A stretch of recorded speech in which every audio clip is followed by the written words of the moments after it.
I can't feel my leg. My head hurts so bad. Ashley. Oh.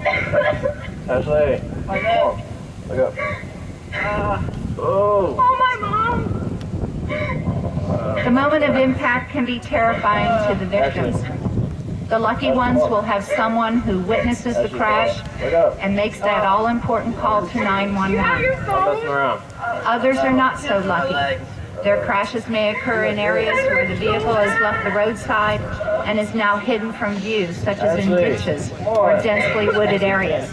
For these unfortunate victims, the call for help can be delayed for precious minutes or longer. Ashley.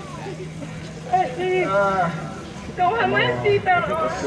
Neither did I. Ready. Gotta go to prom. Gotta go. You gotta do it. Help! Ashley.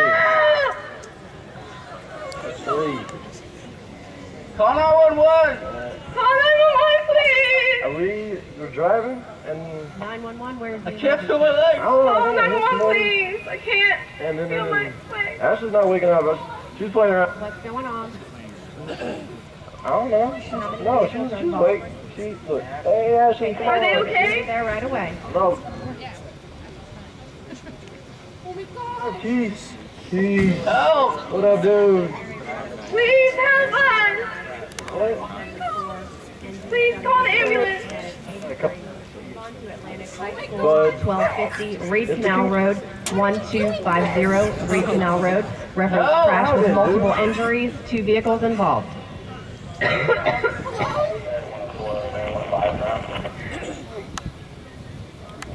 Help. Studies have shown that victims of trauma who receive definitive care at a trauma center and take care of their injuries have a much higher survival rate than those who receive their care later. This is commonly known in emergency medical services as the golden hour. Immediately after the initial call for help is received, the dispatcher will tone out the police department, fire rescue, and evac ambulance.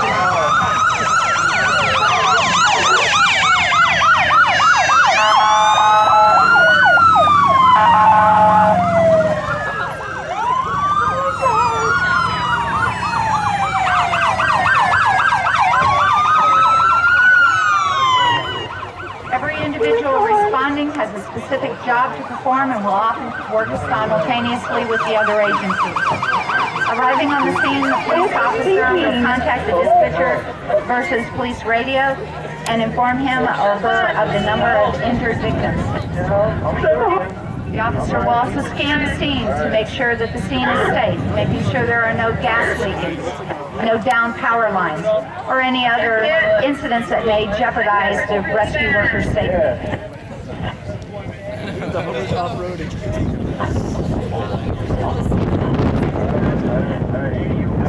Yeah, I can't feel my legs. Okay.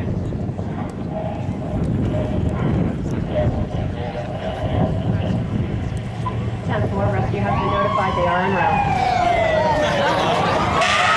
That's why the drive takes so long.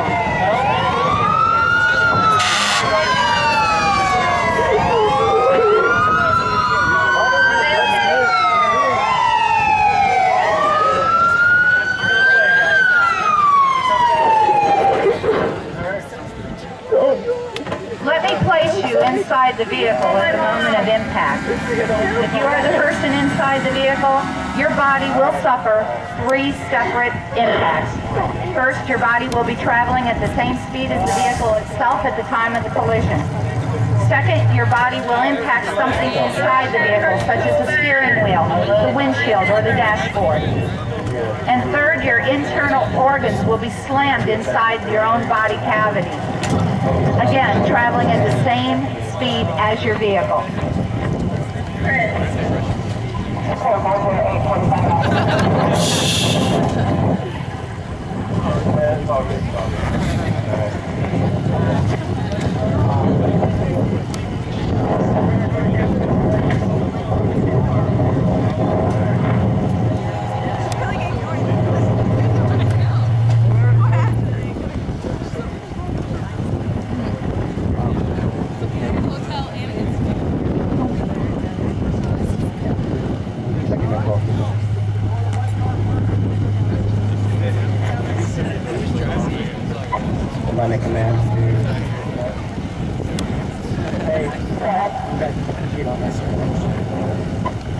one fatality.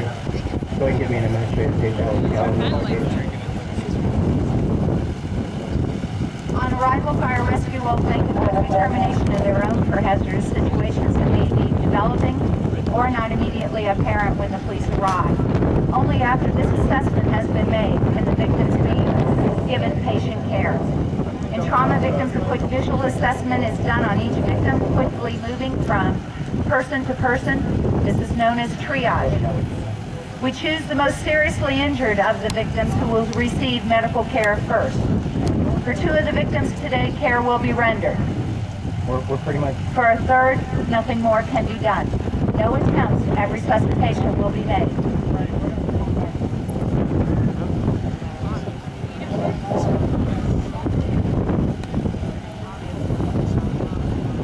The paramedics are making sure each person is breathing, has an airway that is patent and not filled with blood or vomitus, that the neck and the spinal cord are in alignment to prevent paralysis or further impairment. Extrication, or the removal of the victims, begins and can take time that eats into that golden hour. Okay, we're going to get a cover, put it over there. All right, that's what we're doing now. Injuries that you may suffer in a collision this severe may be blunt or penetrating trauma. The parts of the body most frequently injured are the head and the neck, the chest, and the abdomen. When the body is traveling forward, as in a head-on collision, the head becomes the lead point. The body, in essence, has become a human missile.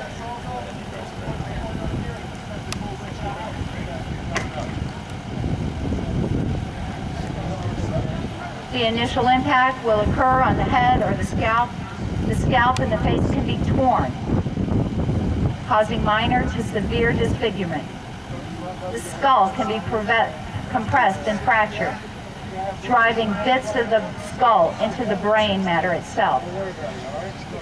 The brain sitting inside the skull can be driven forward and back, causing bruising and bleeding inside of your skull. The result of the head injury of this magnitude can be death or severe impairment for the remainder of your life.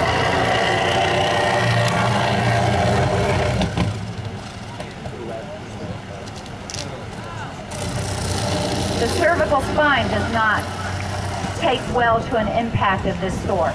As the head whips forward and back, this exaggerated extension and flexion can cause severe angulations, often resulting in a fracture or dislocation of the spine.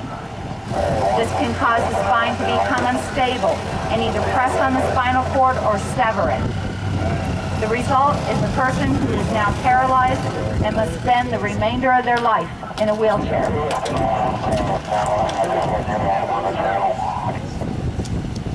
The chest contains the heart, the major organs and blood vessels of the body, which are suspended in the chest cavity.